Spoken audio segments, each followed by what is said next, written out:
ಅಂತ ಮಾಧುಸ್ವಾಮಿ ಇಲ್ಲ, ಅವರ ಅಭಿಪ್ರಾಯ ಅದು ಯಾಕೆ ಹೇಳಿದ್ರೆ ಗೊತ್ತಿಲ್ಲ. ಅದಕ್ಕೆ ನಾನು ಹೇಳಿದೆ, ಸಂತೆಯಲ್ಲಿ ಕೈ ಬಿಟ್ಟಿಲ್ಲ BJP.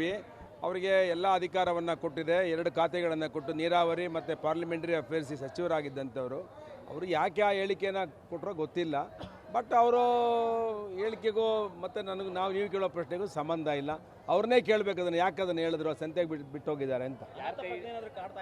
ಇಲ್ಲ, ಅವರೇನು ನಮ್ಮ ಜೊತೆ ಇದ್ದಾರೆ, BJPಯಲ್ಲಿ ಇದ್ದಾರಲ್ಲ ಹೇಳಿ. ಇಲ್ಲ, ಅವರ MP ಎಲೆಕ್ಷನಿಂದ ಅವ್ರು ಯಾವುದೇ ಕಾರ್ಯಕ್ರಮಕ್ಕೆ ಭಾಗವಹಿಸ್ತಿಲ್ಲ ಅನ್ನೋದು ಸತ್ಯ ಕೂಡ. ಅದಕ್ಕೆ ನಮ್ಮ ಹಿರಿಯರು ನಾವು ಹೇಳಿದ್ದೇವೆ ಸರಿ ಮಾಡಿ ಅಂತ, ಸರಿ ಮಾಡ್ತಾರೆ. ಸರ್, ಹೇಮಾವತಿ ವಿಚಾರದಲ್ಲಿ ನನ್ನ ಜೊತೆಗಿದ್ದ ನನಗೆ ಮೋಸ ಮಾಡಿದ್ರು, ನನಗೆ ಅನ್ಯಾಯ ಮಾಡಿದ್ರು ಅಂತ ಹೇಳ್ತಿದ್ದಾರೆ. ಅದಕ್ಕಾಗಿ ಹೇಮಾವತಿ ವಿಚಾರದಲ್ಲಿ ಭಾಗವಹಿಸಲ್ಲ ಅಂತ. ನೋಡಿ, ಯಾರು ಮೋಸ ಮಾಡ್ತಾರೋ ಬಿಡ್ತಾರೋ, ಜಿಲ್ಲೆ ವಿಷಯ ಇದು. ನಾವೆಲ್ಲರೂ ಒಗ್ಗಟ್ಟಾಗಿ ಹೋರಾಟ ಮಾಡಬೇಕು. ಯಾರೋ ಜಿಲ್ಲೆಗೆ ಅನ್ಯಾಯ ಆದಾಗ ಯಾರೋ ಕಣ್ಣು ಮುಚ್ಕೊಂಡು ಕೂತ್ಕೋಬಾರ್ದು. ಇದು ಜಿಲ್ಲೆಯ ಹಿತದೃಷ್ಟಿಯಿಂದ ಮಾಧುಸ್ವಾಮಿ ಅದೆಲ್ಲ ಕ್ಷಮಿಸ್ಕೊಂಡು ಜೊತೆಯಲ್ಲಿ ಬರಬೇಕು ಅನ್ನೋದು ನಮ್ಮ ಅಭಿಪ್ರಾಯ. ಸರ್, ಸರ್ಕಾರ ಅಂತ ಮಾಧುಸ್ವಾಮಿ ಇಲ್ಲ, ಅವರ ಅಭಿಪ್ರಾಯ ಅದು ಯಾಕೆ ಹೇಳಿದ್ರೆ ಗೊತ್ತಿಲ್ಲ. ಅದಕ್ಕೆ ನಾನು ಹೇಳಿದೆ, ಸಂತೆಯಲ್ಲಿ ಕೈ ಬಿಟ್ಟಿಲ್ಲ BJP.